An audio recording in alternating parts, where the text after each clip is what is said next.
Evening, all. I wanted to take a moment and, I guess, ramble. This afternoon, about quarter after 3 to about 3:30, I was sitting, just sitting, and letting my mind wander and my thoughts wander and where they will go, and a poem entered my mind I hadn't thought about in a long time, and I thought to myself, well, maybe later I could do a reading of it. Probably not a very good reading of it because it's been so long, but I think the sentiment and the feeling is what's important, and the actual, I guess, inclination to sit down and read the verse is all that matters, really. Anyway, as I was saying, I was just sitting actually in my basement in a,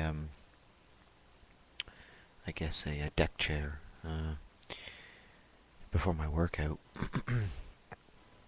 and just thinking and random thoughts. And as I said, this poem kind of entered my mind, and yeah, I would just like to quickly um, give a little preface to what I'm about to read, and I hope it offers some kind of um, subtle gratification and ways of therein that poetry in one's life may be lacking. Anyways, enough of the sarcastic wit. It's a poem that I think about often, but don't actually take the time to read it very often, by Mr. Walt Whitman. And it's a poem called I Sit and Look Out.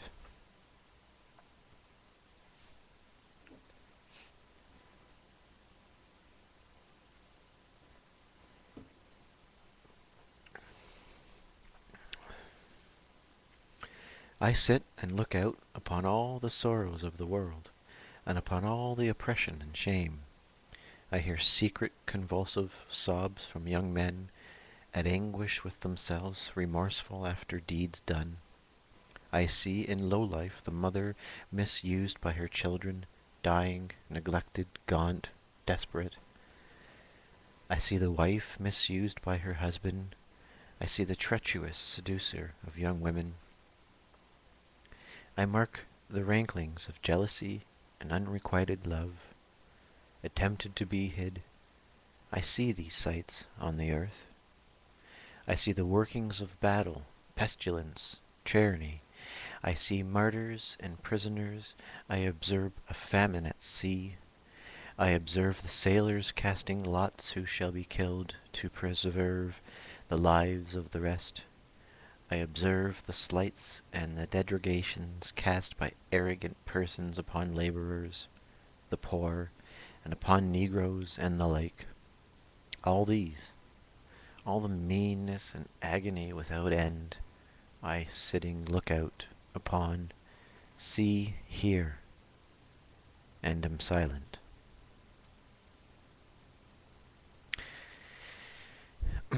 Good old Walt sure knows how to sum things up quite poignantly. I did mention that the reading wouldn't be that great. Um, my eyes are a little blurry from the meaning behind the words, so I'm sure a lot of the words didn't come out the way they were intended. However, there it is, such as it is, and uh, if you'd like to look up the poem, it's called I Sit and Look Out by W. Whitman.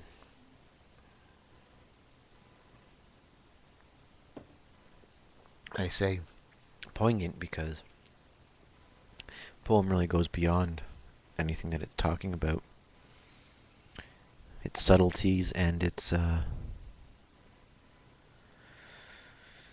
its vastness. It's wonderful.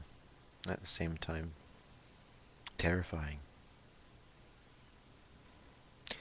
Terrifying in the sense that when that was written, I suppose, what now, maybe going on 200 years, if not longer, that really nothing much has changed, which is the sad thing about it. That's what terrifying means, really, I would think. After all this time, after he sat down to write this, there's still all this stuff still going on. You know, and we got all these people we look up to, and all these heroes, but we really don't, I guess we really don't learn to listen. We hear, but we don't listen. Things like unrequited love, wife misused by her husband, treacherous seducer of young women, all that stuff is still relevant today, if not more so, but it's just pretty poignant in the sense that we haven't really come all that far. And